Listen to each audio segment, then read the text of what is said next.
दौर का चुनाव और हिंसा की तस्वीरें इस बार भी। झड़प की ये तस्वीरें हैं मुर्शिदाबाद लोकसभा सीट की, जहां जंगीपुर में लोग अपने वोट डालने के लिए पोलिंग बूथों पर पहुंचे थे।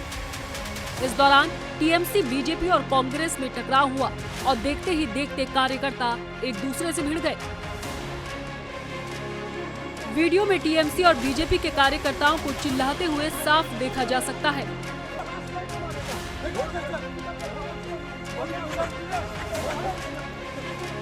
टीएमसी, बीजेपी और कांग्रेस समेत वाम दलों ने मतदान के शुरुआती घंटों में ही चुनावी हिंसा, मतदाताओं को धमकाने और पोलिंग एजेंटों पर हमले को लेकर अलग-अलग शिकायतें दर्ज कराई।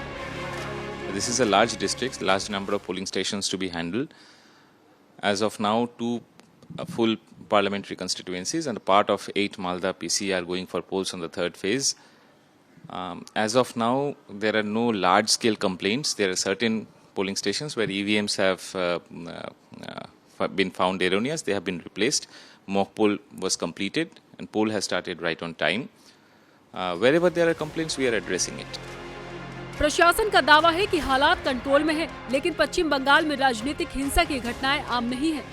मंगलवार को हुई झड़प को लेकर बीजेपी उम्मीदवार धनंजय घोष ने तृणमूल कांग्रेस के बूथ प्रेसिडेंट पर धमकाने का आरोप लगाया है, तो टीएमसी ने वोटर्स को प्रभावित करने की बात कही। इस बीच मुर्शिदाबाद सीट पर वाम कांग्रेस गठबंधन के उम्मीदवार मोहम्मद सलीम ने दावा किया कि उन्होंने निर्वाचन क्षेत्र के रविनगर इलाके में एक फर्जी बूथ एजेंट को पकड़ा।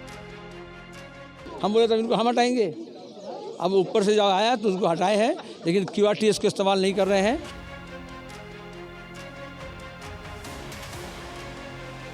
टीएमसी नेता चंद्रा भट्टाचार्य का बीजेपी पर आरोप है कि वोटर्स को मतदान करने से रोकने की कोशिश की जा रही थी, जिसकी शिकायत टीएमसी चुनाव आयोग से करेंगे।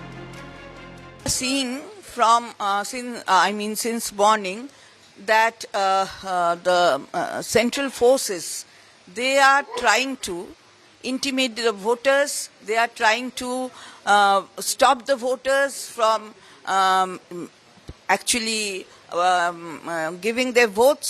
So certain complaints we have also received and we are taking care of that, and ECI is also being from the end of our party we are also appealing to ECI to look into the matter. पश्चिम बंगाल में चुनाव के दौरान राजनीतिक हिंसा की घटनाएं कोई नई नहीं है। लोकसभा चुनाव के पहले और दूसरे फेज में भी यहां हिंसा की घटनाएं देखने को मिली। बावजूद इसके राजनीतिक हिंसा का ये सिलसिला आगे रुकेगा, फिलहाल ये कहना मुश्किल होगा।